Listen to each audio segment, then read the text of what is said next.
నమస్కారం. మనీ మాటలో మాట్లాడుతున్నారు. చాలా సంతోషంగా ఉంది. ఇవాళ సండే మీ క్వెషన్స్‌కి ఆన్సర్ చెప్పాలి. విష్ణు వచ్చిర్ గారు. నమస్కారం సార్. నిన్న అడిగిన క్వెషన్స్‌లో ఇంకా చాలా పెండింగ్ క్వెషన్స్ ఉన్నాయి. ఆ క్వెషన్స్ కూడా మీకు అడుగుతాను సార్. దానికి ముందు చాలామంది అడుగుతున్న క్వెషన్. రష్యా గోల్డ్ అమ్మడం స్టార్ట్ చేసిందని చాలా న్యూస్ చూస్తున్నాం సార్. గోల్డ్ ప్రైస్ తగ్గుతుందా అని అడుగుతున్నారు. Oh my God! గోల్డ్ ఎక్కడ ఉందని అడుగుతారు. Oh my God! అని మెసేజ్ 10 పేరు చేతిలో ఉందంటే, ఆ పదో అతనేమో వేర్ ఈస్ ద గోల్డ్ అని అంటారు. ఏం చెప్పారు? రైటర్స్ ఏదో సెన్సిబుల్ చూసారు. అతను ఏం చెప్తున్నారు? వాళ్ళేమో మార్కెట్ ఆపరేషన్స్ చేస్తున్నారు. దాంట్లో technically buy and sell gold చేస్తారని అంటుందాం. Buy and cell.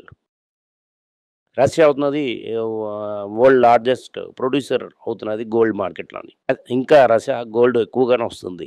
వాళ్ళ తలకు లోకల్ మార్కెట్‌లో వాళ్ళు గోల్డ్ కొంటారని చెప్తున్నారు. అది మీరే విని, ఏది అర్థం కాకుండా ఆడేమో గోల్డ్ అమ్మేస్తున్నారు అని చెప్తున్నారు. ఇంకోళ్ళు దాంట్లో ఏం చెప్తున్నారంటే అది బడ్జెట్‌లోనేదో చేస్తానని చెప్తున్నారు. బడ్జెట్ డెఫిసిట్ అన్నది అది ఇంటర్నల్ మ్యాటర్.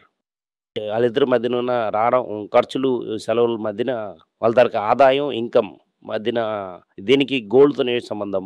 అది అమెరికా చేస్తున్నట్టుగా. ఎందుకంటే అది internal matter. Value of rouble తగ్గుతుంది గానీ గోల్డ్ అమ్మమంటారు. గోల్డ్ అమ్మరు.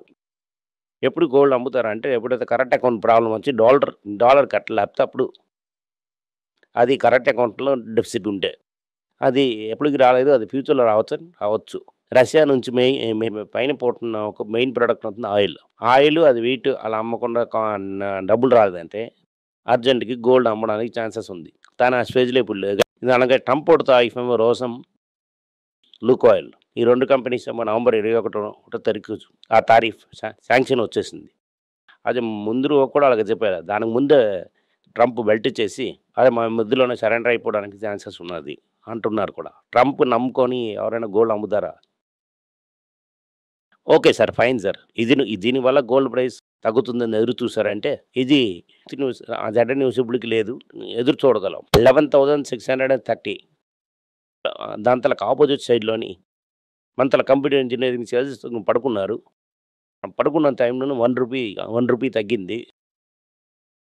ఒక రూపాయి తగ్గిద్ది అనంటే 31 గ్రాములేమో $4,200. ఇప్పుడేమో 31 గ్రాములు 4,200 కాస్ట్‌లీ అయింది. సో, $4,200 డివైడెడ్ బై 31 సార్ అదా మార్నింగ్ ఉన్న 11,500కి అండ్ ఈవినింగ్‌లో ఉన్న 11,650కి ఉన్న డిఫరెన్స్ సార్. ఓకే. ఎక్కడ పోయి రష్యాని చూడడం వదిలేసి వైట్ ప్రభువుని అండ్ కంప్యూటర్ నుంచి చూడండి. Okay sir. డన్. నెక్స్ట్ ఏంటంటే సార్ ఈ వీక్‌లోనేమో వీక్‌నెస్ అండ్ యూఎస్ తాలూకా పెద్ద పెద్ద ఇండెక్సెస్ అంతా దెబ్బతగిలింది సార్. అలా దానికి న్యూస్ చూసాను సార్. ఏం జరుగుతున్నది యూఎస్‌లోని? టెక్ టెక్ స్టాక్స్ స్టాక్స్ అన్ని అన్ని పడడానికి పడడానికి మెయిన్ మెయిన్ కారణం కారణం ఏంటి? ఏంటి? బేసికల్లీ ఏంటంటే మనందరం మాగ్నీషియం 7లో ఇన్వెస్ట్ చేయలేదు. మాగ్నీషియం 7 తలక valuation is highly over valued. Definitely correct అవ్వడానికి ఛాన్సెస్ ఉంది. ఇది ఒక దొంగ కొట్టినట్టుదే. అదే 2 ట్రిలియన్ పడింది. అది 20% పడిందంటే కరెక్షన్. 20% పడడానికి ఛాన్స్ ఉందంటే ఉంది. కానీ highly over valued. Definitely correct అవ్వడానికి ఛాన్సెస్ ఉంది. Sir 20% sir. ఈ రోజు పర్సెంట్ అన్నది నథింగ్. అంటే మనం బేర్ మార్కెట్‌లో ఎళ్తున్నాం సార్. ఇఫేమో అది క్రాస్ చేసింది 20% అదే బేర్ మార్కెట్. నాది అంతే నెక్స్ట్ క్వెషన్ అవుతుంది. మీరు ఇన్వెస్ట్‌మెంట్ మీరు చెప్తున్నట్టుగా టిఫిన్ కాఫీ కన్నా కొంచెం తగ్గిస్తామా అన్నది క్వెషన్ సార్. దానికి టిఫిన్ కాఫీలో ఉండమని చెప్పినా దానికి టిఫిన్ కాఫీలోనే ఉన్నాడు నేను చెప్తున్నాను. ఓకే. మీరు మీరు రెండే 2 స్టేట్. మీరు ఎక్స్‌ట్రీమ్ ఫియర్‌గా ఉంటారు. లేకపోతే ఎక్స్‌ట్రీమ్ ఎగ్జూబరెంట్‌లో ఉంటారు. ఈ రెండిట్లోని ఇన్వెస్ట్‌మెంటే చేయడం అవ్వదు. Okay sir. ఈ క్వెషన్స్ అడగడం వల్ల ఇంకో క్వెషన్ వచ్చింది సార్. తత్వ బేస్ నుంచి ఒక సందేహం వచ్చింది సార్. మీరు తత్వ బేస్‌లో ఏంటేంటి కంట్రోల్ చేయొచ్చు. దాని గురించి ఈ కంట్రోల్ పన్నాల గురించి మీరు ఆలోచించకండి. చాలా వీడియోస్‌లో చెప్పారు. ఎప్పుడు స్టాక్ మార్కెట్ దాంట్లోని తెచ్చామంటే, నా స్టాక్ తాలూకా ప్రైస్ అనేది నా కంట్రోల్‌లో లేదు. కానీ ఎన్ని షేర్స్ కొనాలన్నది నా కంట్రోల్‌లో ఉంది. అప్పుడు ఏ షేర్స్ కొనాలని ఫోకస్ చేసి టక్ టక్ టక్ అని అలా కొనేసుకుంటే టక్ అని మీరు కింద పడిపోతారు. మీకు చూసారంటే మీకు దేనికి మీకు బాధ తగలదు. మా పోర్ట్‌ఫోలియో ఎంతుందో నాకు తెలీదు. అంటే 50% పడినా కూడా నాకు బాధ లేదు. 75% పడినా కూడా బాధ లేదు.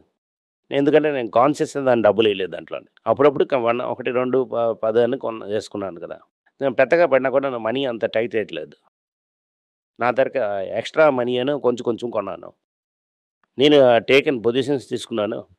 నేను పొజిషన్ ఎంత తీసుకున్నానో నాకు బాధపడపోయినంతలో తీసుకున్నాను. అది మేబీ బిగ్ అమౌంట్ ఉండొచ్చు. ఆ బిగ్ అమౌంట్ మేబీ జీరో అయినా కూడా నాకు బాధ లేదు. That's us. సో, అదవుతున్నది కంట్రోల్. మా కంట్రోల్ అవుతుంది ఆ టాలరెన్స్ టు పే. ఆ టాలరెన్స్ టు పే అనేది మీకే తెలుస్తుంది. ఈ టాలరెన్స్ టు పే అనే 25 క్రోర్స్ అంటే 25 క్రోర్స్ పోడు. ఆ టాలరెన్స్ టు పే రూ. 10, రూ. 5 అంటే 25 ఇయర్స్ తర్వాత అది 25 క్రోర్స్ అవుతుంది. ఈ 25 క్రోర్స్ అన్నది దాసే ఉంచిపోయింటారు. 25 కోట్ల గురించి మీరెందుకు మాట్లాడుతున్నారు? అక్కడక్కడ సినిమాలు చూసే డబ్బులేమో అది 25 కోట్లు అయిందనుకోండి. దానికెందుకు అటాచ్ అవుతున్నారు? వచ్చిదా సంతోషం, రాపోయినా సంతోషం. 50% పడిందా ఇంకొంచెం ఎందుకని అదని తెలిసేది పెట్టాము చేసాం కదా! ఎందుకంటే 50% ఫాలో అవుతాం ఓన్లీ టెంపరరీ. అది ఇంపార్టెంట్ కాదు లైఫ్ స్టైల్ కూడా. అది పడిందంటే ఇంకా మీరు హ్యాపీగా ఉండాలి. ఎందుకు సాడ్ అవుతున్నారు? మీరు చెప్పిన టిఫిన్ కాఫీ రేంజ్‌లో ఎక్కడ మనం ఉన్నామనంటే, ఎలాగ మనం చూస్తున్నామంటే, దాన్ని ఆనంద్ సార్‌కి ఎలాగ అడుగుతున్నారంటే, ఆనంద్ సార్ తాలూకనుకున్న ఎక్స్‌ట్రా మనీ యూజ్ చేస్తున్నారని చెప్తున్నారు. అది పడినా బాధ లేదు, తగ్గినా కూడా బాధ లేదని అంటున్నారు. మీ స్టాండ్. కానీ నేను చూస్తున్న మనుషులందరేమో మెయిన్ ఒక అసెట్ క్రియేట్ చేయాలి. సార్ నా ఎక్స్‌ట్రా మనీ ఉంటేనే అసెట్ క్రియేట్ నేను మాత్రం అసెట్ క్రియేట్ చేయకుండా ఉన్నానా ఏంటి? మీ దానికి ఎక్స్‌ట్రా మనీ మాత్రం ఎయ్యు. ఎందుకంటే దానికన్నా ఎక్కువ మీరు బాధపడతారు. మీరు బాధపడడం లేదంటే మీరప్పుడు మీరు ఏడరు కదా! అప్పుడు రూ. 10 షేర్ రూ. 2కెళ్ళిందండి టైటాన్. ఆళ్ళు చూసిన అందరూ ఎవరు కొనే ఉండరు. ఇది స్టాక్ స్ప్లిట్ అయ్యి 4000 అయిందంటే అందరూ కొనాలని అంటున్నారు. దీనివల్ల ఎక్కడ బాధున్నది? మీ వల్ల మీరెంత టాలరేట్ చేయగలరు? ఆ డబ్బే మీరియ్యాలి. ఎవ్రీడే మీరు మార్నింగ్ చూసుకొని స్క్రీన్ చూసారంటే అది పాడు చూడకండి. Okay sir. ఇక్కడ దీని నుంచి నాకు ఇంకో క్వెషన్ ఏంటంటే, సార్ ఐడీఎఫ్‌సి ఫస్ట్ బ్యాంక్ ఐడీఎఫ్‌సి రూ. 14 నేను చూసాను. టీవీఎస్ రూ. 30 చూసాను. టాటా మోటార్స్ ఏమో రూ. 35 రేంజ్‌లో చూసాను. అలాగని పక్కా అది వాల్యూ బై అనుకుంటాను అనుకున్నప్పుడు, నేను టిఫిన్ కాఫీ రేంజ్‌లో ఉన్నది కరెక్టా? అది నేను 5,00,000 ఏసి మళ్ళీ రూ. 35 నుంచి రూ. 12 అయిపోయిందండి. ఓకే. మీలో ఉండగలరా అండి 5,00,000 అలాగే ఉన్నాను సార్ సింటాక్స్‌లో. 66 పైసల వరకు ఉన్నాను సార్. అది ఏంటని మాకు తెలియకని. వీళ్ళ వల్ల అవుతుందండి అయ్యంది. ఓకే. మీ అసలు రిస్క్ టాలరెన్స్ ఎలాగుందని చెప్పి దాంతో ఒక్కొక్కళ్ళు వేరు వేరుగా ఏసిన ఇది. దీంట్లో ఎవరికి ఇన్‌ఫ్లుయెన్స్ చేయడం అవ్వదు. పెద్ద ఆశ అవుతుంది, పెద్ద నష్టం ఉంటుంది. మీరు సత్వ బేస్‌లో చెప్పినప్పుడు నాకు థాట్ అనిపించింది సార్. అదే నేను చెప్తున్నాను. పెద్ద ఆశ, పెద్ద నష్టం. అది కూడా సత్వ బేస్‌లో చెప్పానని చెప్తున్నారు సార్. ఐటీసీ కన్సిడర్ చేయగానే ఎప్పుడు అదే అని అనుకున్నాను. అందులో ఉంది సార్. అది వైలుకి గుండు సూది అవ్వదు సార్. అది అవ్వలేదు సార్. నేనేం చేస్తాను. కన్సిడర్ చేయండి. 800 వెళ్ళిందంటే 800 అయిందంటే గుండు సూది అది. Okay sir. నాకు ఇప్పుడు నాకు తెలిసింది ఫస్ట్ టైము ఐటీసీ గుండె సూది అవుతుందని. 800 అయింది అంటే 3 సంవత్సరాల తర్వాత 800 అవుతది. ఎలా గుండు సూది అది. ఆ రోజు వాల్యుయేషన్ మనం అప్పుడు చూడాలి. దానికి ఆ రోజు ఈపీఎస్ ఎంత ఉందని ఆ రోజుని బట్టి డిసైడ్ అవుతుంది. Okay sir. ఎందుకు ఐటీసీ ప్రాబ్లమ్ అంటే 1 క్రోర్ షేర్ ఇట్‌కి ఒకే ఒక ప్రమోటర్‌తో 20% ఉన్నది. 80% అవుతున్నది ఫ్లోట్‌లో ఉంది. దానివల్లనే ఐటీసీ పెరగడం లేదు. Thank you. నమస్కారం.